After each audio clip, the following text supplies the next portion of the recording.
서비스 청사진의 실례 한번 이제 블루프린트를 직접 한번 보고 우리가 한번 보죠 뭐. 근데 이제 우선 이제 서비스 청사진 이제 어떤 게 어떤 면에서 유의한가 하는 것도 우리가 알 필요가 있죠. 뭐 첫째 뭐냐면 이제 보세요 한번. 종업원이 할 일 다. 종업원이 자신이 하는 일과 전체 서비스의 관계를 파악할 수가 있죠. 이렇게 되면 이제 고객 지향적인 사고가 고치되는 겁니다. 그 다음에 보세요. 서비스 활동 흐름에서 취약한 실패 가능점을 확인할 수 있죠. 여기서 뭐가 실패됐는지 확인할 수 있죠. 주문하는데 내가 뭘 잘못했을까 하는 게 나왔어요. 이게 이제 품질 개선이 될 수 있는 거고. 그 다음에 이제 고객과 종업원 사이의 상호작용선을 통해서 고객 역할이 인식이 되죠. 이건 뭐냐면 고객이 이제 고객의 역할이 여기에 다 고객의 행동이 이 블루프린트에는 다 나와 있습니다. 이게 다 나와 있습니다. 그러니까 이제 종업원 고객 사이에서 고객의 역할을 인식할 수 있는 거죠. 서비스 설계에 공헌할 수 있는 거죠. 고객이 없다면 밑에 그 종업원의 행동이나 이런 것은 아무 의미가 없는 거 아닙니까? 서비스에 있어서. 그 다음에 이제 네 번째는 이제 가시선은 고객이 볼 수 있는 영역이다. 그래서 고객 접촉 종합원을 파악할 가능하죠. 그래서 합리적인 서비스 설계를 할 수가 있는 거고. 그 다음에 내부 상호작용선은 부서 상호 의존성 및 부서 간의 경계 영역을 명확히 해서 각각 역할 분담이 명확히 돼가지고 품질 개선한다. 그 다음에 이제 서비스를 구성하는 요소와 연결고리들을 알려주면서 전략적 토론을 자극할 수 있다. 이제 흐름이 정확히 보이지 않습니까?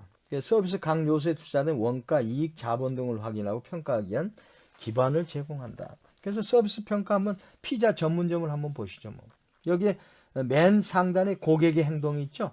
그 다음에 종업원의 행동이 있죠. 종업원의 행동이 일선, 온스테이지가 있고, 백워드가 있죠. 후방이 있죠. 그래서 여기에 일선과 후방이 이게 가시선으로 일선은 보이지만 뒤에 후방은 보이지 않죠. 그러나 이게 중요하죠. 식사 준비하고 하는 거니. 그 다음에 이제 밑에 이제 지원 서비스. 이 전체 서비스가 가기 위한 모든 지원 요소, 교육, 이런 게 다 이게 지원 프로세스에 다 들어있는 거죠, 이게. 그래서 이제 고객의 행동과 종업원의 일선 행동과는 상호작용성이 쭉 그어져요. 이게 상호작용을 해야 되는 거예요, 이게. 고객과 종업원이.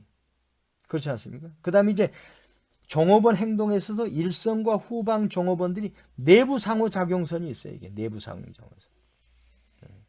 서로 내부에 상호작용하는 선 속에서 이제 해야 될 역할이 다 기재되는 거죠.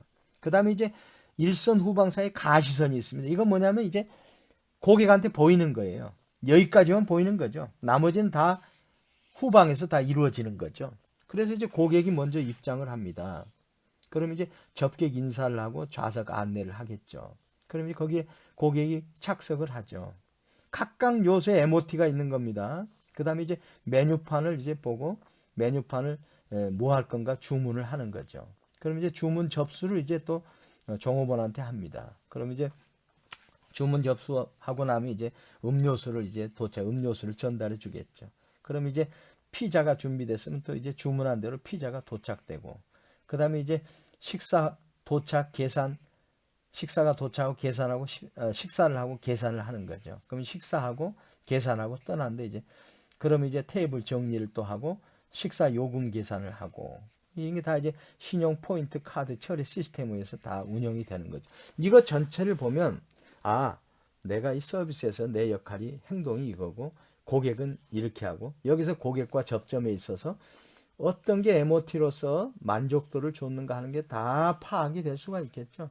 그 결과 총합으로 만족도를 체크가 되고 성공했느냐 실패했느냐가 결정이 나는 거죠. 그래서 이런 그 블루프린트를 통해서 일목요연하게 정리해가지고 알아보기 쉽게 하는 거, 이게 아주 좋은 것 같아요. 그래서 우리가 글로써 가득 써놓으면 사실 잘 이해가 안 되잖아요. 근데 이런 도표라든가 이런 거 다이어그램이라든가 그 다음에 이런 블루프린트라든가 이런 걸 통해서 정리해 놓으면 일목요연하게 시작점에서부터 끝나는 전까지가 정확히 확인이 될 수 있고 목표 관리가 정확히 진행될 수 있고, 그 다음에 각자의 페일 포인트가 명확히 나타나서 그것을 개선해야 될 사안이 바로 드러나게 되고, 그러면서 이런 게 이제 계속 피드백되고 축적되다 보면 표준화가 되고, 그러면서 그 회사의 가치가 형성이 되는 거고, 그렇게 되는 거죠. 그래서 서비스 청사진이 아주 중요합니다.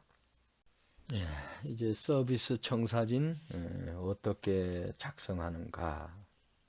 서비스 작성 단계 정확히 알아야 되겠죠. 그래서 서비스 청사진을 이용해서 기업은 어떤 서비스를 생산하고 또 관리하는 데 따른 모든 이슈를 확인할 수가 있다고 말씀했죠. 그래서 청사진을 작성하기 위해서는 다음 어떤 몇 가지의 단계가 필요합니다. 네 가지 단계로 우리가 확인할 수 있는데, 첫째 이제 과정을 도식화하는 거고요. 도식화. 그다음에 두 번째는 이제 실패 가능점을 이제 확인하고, 세 번째는 이제 수익성을 분석합니다. 그다음에 이제 마지막으로 청사진을 또 수정하는 거죠. 이 단계가 있습니다. 한번 항목별로 한번 간단하게 한번 보시겠습니다. 과정의 도식화는 첫 번째 단계는 서비스를 구성하고 있는 과정을 그림으로 나타나는 것이죠. 의사가 환자의 증상을 자세하게 들었을 때 보다 정확한 진단과 처방을 할 수 있는 것처럼 전체 과정에 포함되는 단계들과 각 단계에서 요구되는 투입 요소를 파악할 수 있게 해주고, 각 단계에 대한 통제와 분석 그리고 개선을 가능하게 해주죠. 전 페이지에 우리가 블루프린트 피자 전문점 봤지 않습니까? 이 단계에서 고객들이 볼 수 없는 부분을 주의해서 살피는 것이 중요합니다. 그래서 은행에서 컴퓨터 프로그램을 변경하면 고객들은 거래 내용에 대해서 변경점과 다른 형태로 통보를 받게 되고, 그로 인해 은행에 대한 새로운 이미지를 형성한 것처럼 보이지 않는 부분을 변경하면 고객이 서비스에 느끼는 방식이 변할 수 있기 때문에 보이지 않는 부분도 더욱 세심하게 살펴야 된다 하는 겁니다. 이제 도식화할 과정에서 그걸 챙기라는 겁니다. 그 다음에 이제 실패 가능점의 확인. 이게 중요한 겁니다, 이게 이제 나중에 이제 다시 피드백이 돼야 되니까요. 서비스 디자인 단계에서 서비스 실패가 일어날 수 있는 지점을 확인함으로써 서비스 실패가 실제로 발생하는 것을 줄일 수가 있습니다. 이제 접수 시스템이 잘못됐다 그러면 접수 시스템을 개선하는 거죠. 서비스를 디자인하는 사람이나 경영자가 발생 가능한 문제점을 미리 생각할 때 서비스 실행에서 품질은 더 높아지는 거죠. 당연한 말씀 아닙니까? 그래서 경과 시간의 명확화. 대부분의 서비스에 있어서 시간은 중요한 원가 요소이기 때문에 청사진을 작성할 때 경과 시간을 명확히 적용하는 것이 필요합니다. 그래서 1시간에 100명 식사를 제공하셨으니까 1시간에 50명 제공한다 그럴 때는 똑같은 설비 인력의 2배의 성과 차이가 나는 거 아닙니까? 그럼 이걸 어떻게 시간을 단축하고 효율화해가지고 표준 작업 시간을 설정할까? 중요한 거죠. 따라서 표준 실행 시간뿐 아니라 총 허용 가능 시간을 고려하는 것이 중요하다. 고객 입장에서 너무 오래 기다리가면 안 되지 않습니까? 그럴 때 이제 인력을 더 추가할까? 아니면 시스템을 바꿔서 그걸 개선할까? 하는 것을 다 머리로서 다 이제 사전 블루프린팅 할 때 다 반영이 돼야 돼요. 그래서 실패 가능점을 확인해서 미리 그걸 안다면 고객의 불만 요소를 최소화할 수 있다는 거죠. 그 다음에 이제 수익성 분석입니다. 그 원인이 무엇이건 간에 서비스 지연은 이익에 많은 영향을 끼칩니다. 그래서 서비스 디자인을 하는 사람은 서비스 실행의 표준 시간을 확정해야 됩니다. 그래서 그러한 표준은 성과 평가를 도울 뿐 아니라 품질의 일관성을 달성하는 데 도움을 줍니다. 그래서 이제 그 고객들, 직원들하고의 어떤 계약 과정에 있어서 인센티브 같은 것도 도입할 수가 있어요. 예를 들어서 고객이 100명이었는데 150명을 받았다. 그러면 그만큼 내 인적 노동 강도가 세지는 거 아닙니까? 그럴 때 100명 받으나 200명 받으나 똑같이 한다면 그건 누가 더 노력하려고 하겠어요. 그럼 지연됨으로 인해서 고객의 불만 커지고 회사는 손익이 떨어지는 거 아니에요. 그렇다면 그럴 때 적당한 인센티브를 도입해서 하면 그 돈을 지출한 만큼 그 이상의 훨씬 높은 수익성을 보장해 줄 수 있기 때문에 그런 것도 다 분석이 들어가야죠. 그 다음에 청사진의 수정. 시장 조사를 통해서 서비스 청사진을 새로 수정할 수 있습니다. 그러니까 서비스 디자이너는 비싼 비용을 지불하고 새로운 서비스를 공식적으로 시장에 소개하기 전에 청사진을 작성하는데 더욱 많은 노력을 기울임으로써 서비스 실패 가능성을 줄일 수 있다. 그러니까 청사진은 우리가 여러 번이고 할 수 있는 거 아닙니까? 그래서 거기에서 최상의 청사진을 만들고 그게 이제 바로 사업에 바로 연결시킨다는 거죠. 그래서 이제 이런 청사진의 수정 이것도 중요하다. 그다음에 이제 셀프 서비스에 있어서 서비스 청사진은 이제 어떨까? 그것도 한번 보겠습니다. 이제까지 종업원과의 접촉을 통해서 이루어지는 서비스에 있어서 서비스 청사진을 주로 우리가 살펴봤죠. 그렇다면 ATM이나 인터넷 웹사이트처럼 셀프 서비스를 이용한 서비스에서는 서비스 청사진이 어떻게 만들어질까요? 그러니까 이제 셀프 서비스에 있어도 서비스 청사진이 있습니다. 예. 만약 종업원이 직접 서비스에 관여하지 않는다면 종업원의 행동 부분은 필요가 없을 거죠. 대신에 가시원 윗부분은 컴퓨터 웹사이트나 기기 인터페이스로 대체되겠죠. 이를 일선 기술이라고 합니다. 일선 종업원이 아닌 일선 기술이죠. 이 경우 종업원의 후방 행동은 서비스 과정에 상관이 없을 것이겠죠. 후방 행동은. 그래서 만약 서비스가 종업원과 기기 인터페이스의 혼합 형태로 이루어진다면 가시원 위의 일선 활동은 종업원과 기기 두 부분으로 또 나누어지겠죠. 혼합한다면. 예를 들어 항공사의 자동 체크 시스템인 경우에는 짐과 신원을 검사하는 종업원 부분과 그 다음에 체크인 발권 기기 두 부분이 일선 활동에 함께 포함되어 있는 거죠. 그래서 셀프 서비스에서도 서비스 청사진이 있다. 다만 사람이 기술이 거기에서 대치되는 경우가 있다. 다만 직접 셀프 서비스가 아닌 직접 고객을 서비스하는 경우에는 좀 더 청사진 부분이 좀 더 세세한 부분까지 더 적용될 수 있지만 결과는 이 셀프 서비스 청사진을 통해서 고객 만족이 고양될 수 있도록 노력해야 된다 하는 거죠. 그다음에 이제 서비스 청사진이 이제 다양한 이제 사용 방법을 이제 우리가 한번 봐야 될 것 같아요. 서비스 청사진은 목적에 따라서 다양한 방법으로 이용될 수가 있습니다. 만약 서비스 청사진의 이용 목적이 서비스 프로세스에 대한 고객 관점의 이해라면 고객의 행동 영역을 왼쪽에서 오른쪽으로 읽어야 됩니다. 고객의 행동 노력을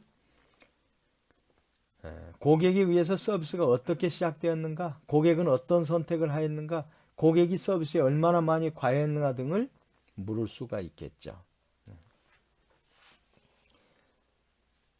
그 앞에 설명했던 서비스 청사진도 그런 식으로 고객 관점으로 이해해서 왼쪽에서부터 고객 행동이 오른쪽으로 쭉 읽어가게 돼 있었죠. 네. 그다음에 서비스 청사진의 목적이 종업원의 역할 파악에 있다면 가시전 위아래를 중심으로 청사진을 읽어야 한다는 거죠.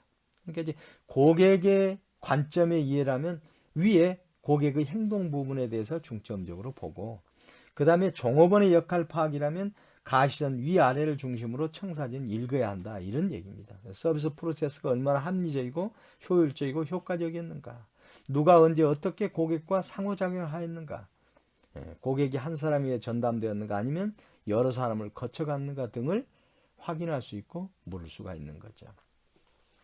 그 다음에 이제 서비스 이용 목적이 이제 서비스 프로세스의 다양한 요소들의 통합이나 특정 직원들이 더 큰 그림 속에서 어디에 포함되는가를 알아보는 것에 있다면, 그러니까 고객의 입장에 있다면 청사진이, 그 다음에 종업원의 역할에 있다면 청사진이, 그 다음에 이건 이제 프로세스의 다양한 요소들로 인해서 더 큰 그림 속에 직원들이, 특정 직원들이 포함되어 있는가를 알아본다면 청사진의 수직적으로 읽어요. 수직적으로 밑으로. 그래서 이 과정에서 어떤 업무와 종업원이 고객에게 서비스를 제공하는 데 있어서 필수적인가를 파악할 수 있죠. 그러니까 조직 내에서 내부 행동이 일선 고객에게 미치는 영향을 알 수가 있죠. 또 고객과의 접점을 지원하기 위해서 어떠한 후방 행동이 이루어지는가, 관련된 지원 프로세스에는 무엇이 있는가 등을 확인하고 물어볼 수 있겠죠. 그 다음에 이제 마지막으로 서비스 프로세스 재설계가 목적이라면 청사진은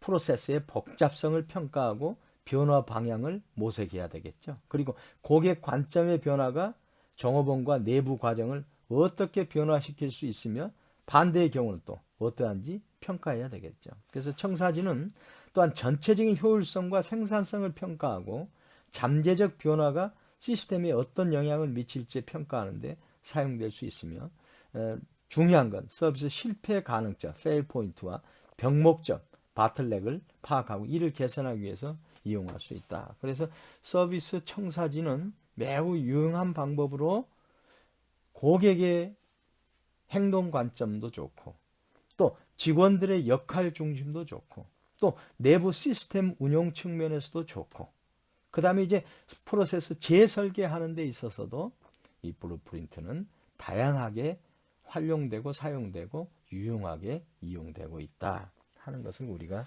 확인할 수가 있습니다. 서비스 프로세스 재설계입니다. 서비스 프로세스 재설계란 낡은 서비스 프로세스에 새 생명을 불어넣는 과정이다. 기술과 고객의 니즈가 변하고 있죠. 그 다음에 새로운 서비스 특성이 등장하고 있죠. 그래서 기존의 서비스 프로세스가 제 기능을 발휘하지 못한다. 가장 대표적인 셀프 서비스가 많이 늘고 있지 않습니까? 그래서 이걸 조직의 부식이라 한다. institutional rust, 부식. 이것을 재설계해야 된다 하는 내용입니다. 그래서 기존 서비스의 청사진을 조사하는 것은 서비스 이전 체계를 변경하거나 특성 요소를 가감하고 서비스를 재포지셔닝하여서 서비스를 개선할 기회를 제공한다. 그러니까 기존 서비스 청사진을 조사해야 되겠죠. 네.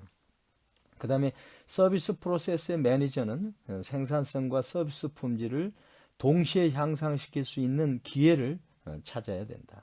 그래서 프로세스 재설계는 네 가지 고려해서 이루어진 네 가지 사항을 하는 이제 서비스 실패의 감소, 그 다음에 총 서비스 시간을 최소화하는 거, 그 다음에 생산성을 향상하는 거, 그 다음에 고객 만족도 향상.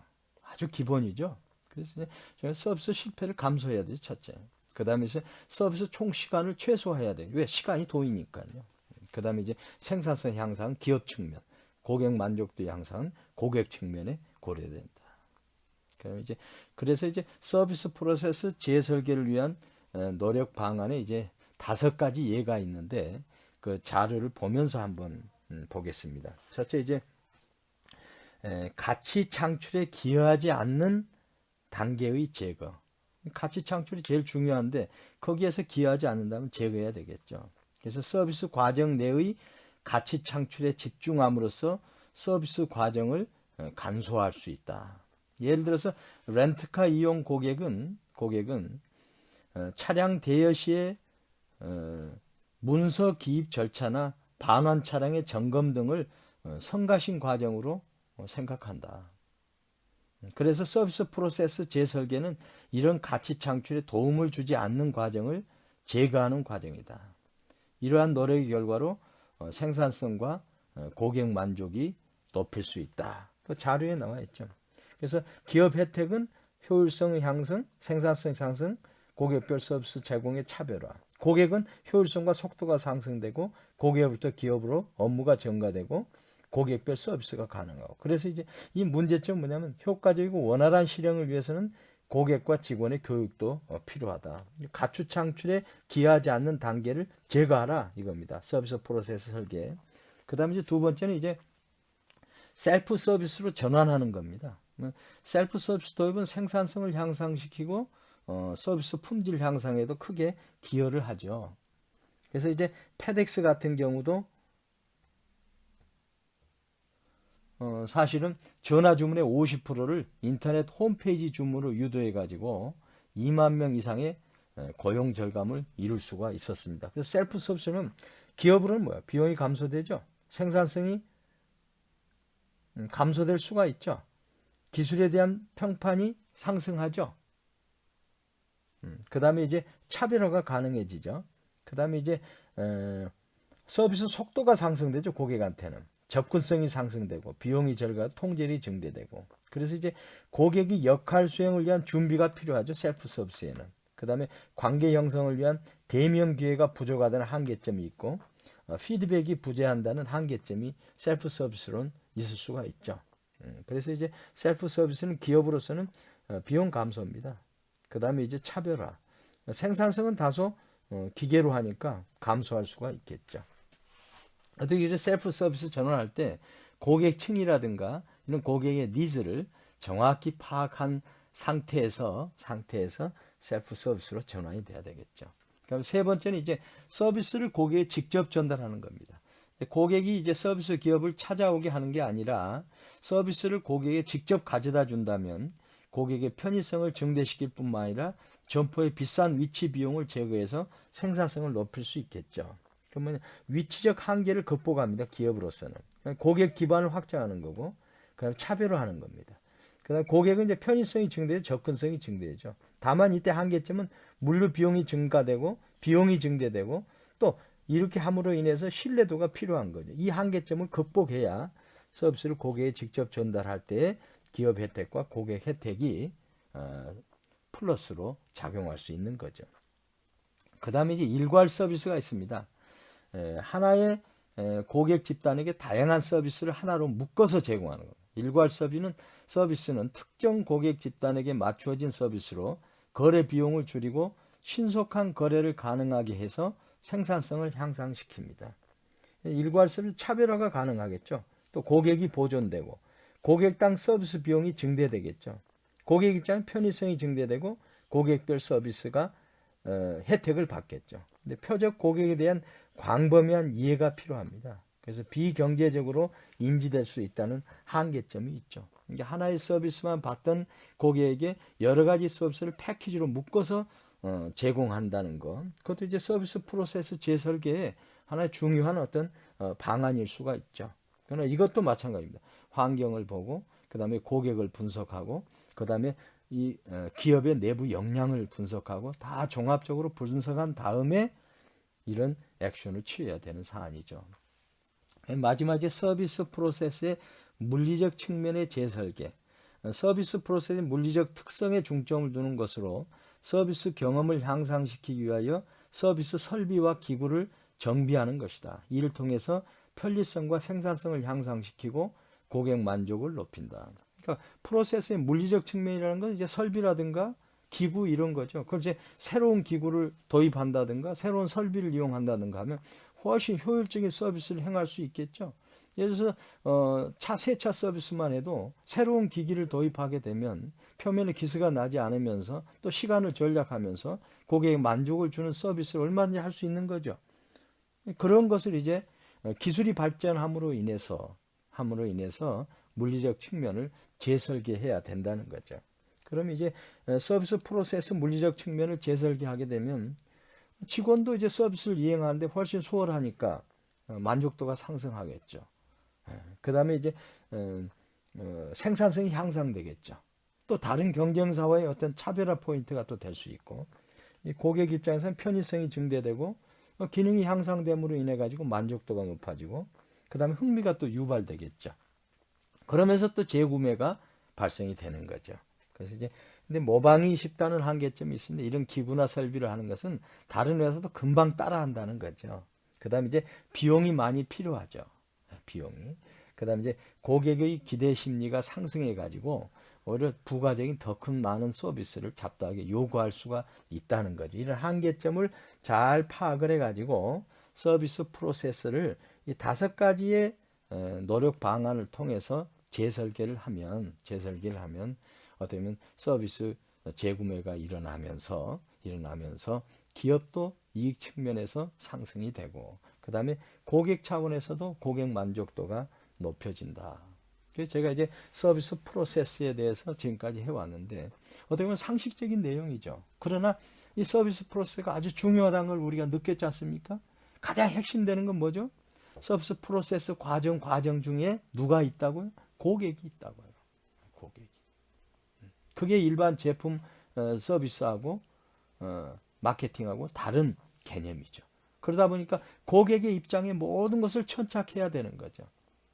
그게 바로 고객을 만족시키면 기업의 수익으로 직결되기 때문에 그런 거죠. 그러니까 고객과 기업을 분리할 수 없다. 그 다음에 기업과 고객을 연결해주는 내부 접촉자가 있죠. 이 접촉자에게도 기업 문화로서 함께 공유하는 가치를 갖게 있도록 하고, 그 다음에 회사의 경영 철학이 그 접촉자하고 다 함께 다 공유돼서 서비스 마인드와 고객 오리엔티드 된 그런 상황에서 고객과 상호작용을 할 때 서비스 마케팅이 성공했다. 이렇게 볼 수 있는 거죠. 그래서 프로세스가 굉장히 중요합니다. 그 다음에 다음 장에서 우리가 이제 설명하지 사람 관리 중요하죠. 그러니까 이제 사실은 마케팅 4P에 있어서 추가된 3P가 서비스 마케팅 요소가 굉장히 중요하다는 것을 우리가 이 장에서도 직접 확인할 수가 있었습니다. 우리가 이제 사실 가장 핵심이 되는 이제 서비스 마케팅 믹스에 있어서 7P 중에 우리가 프로덕트하고 프로세스 두 개를 마쳤습니다. 나머지 5개를 우리가 진행을 하는 거죠. 그래서 이제 다음 차수에는 저희가 이제 사람 관리 아주 중요합니다. 사람 관리. 근데 여기 우리 프로세스에도 사람이 당연히 들어가 있는 거죠. 사람이 들어가 있는 거죠. 사람 관리가 있고요. 그다음에 이제 서비스 물리적 증거 관리. 그다음에 이제 가격 관리나 촉진 관리나 채널 관리는 마케팅 믹스에 있어서의 요소보다는 조금 떨어집니다. 사실은 떨어집니다. 떨어진다기보다는 뭐 가치가 떨어진 게 아니고요. 그 비중에 있어서 서비스 마케팅에서 가장 중요한 건 프로덕트, 프로세스, 피플, 그다음에 피지컬, 에비던스 이게 아주 중요한 요소죠. 중요한 요소죠. 그래서 다음 차수도 여러분 기대하시고요. 다음 차수가 끝나면 아마 이제 중간고사가 되겠네요. 중간고사 준비도 좀 철저히 하시고, 그래서 이제 여러분들 우리가 시험 관리하는 데 있어서 출석, 그 다음에 참여도, 그 다음에 과제물, 그 다음에 중간고사, 이 4가지를 제가 본다고 말씀했죠. 그래서 이제 여러분들 학점이 굉장히 중요해요. 잘 받아놓을 필요가 있습니다. 왜냐하면 대학을 졸업하면서 흔히 그러잖아요. 남는 것은 학점밖에 없다고. 근데 너무 몸이 건조한 것 같지만 또 필요한 거거든요. 그래서 여러분들 시험 준비도 열심히 하시고, 그래서 다음 차수에 가서는 제가 이제 시험과 관련해서 여러분께 힌트도 좀 드리고 출제 방향도 좀 제가 알려드리고 그렇게 하겠습니다. 그 다음에 또 제가 이제 6주차 진행 과정에서 제가 이제 과제물을 내드릴 건데, 그 과제물도 좀 여러분들 충실히 정리해서 여러분들 평가받는데 불이익을 받지 않도록 그렇게 했으면 좋겠습니다. 이상으로 5주차 강의를 마무리하겠습니다. 수고하셨습니다. 감사합니다.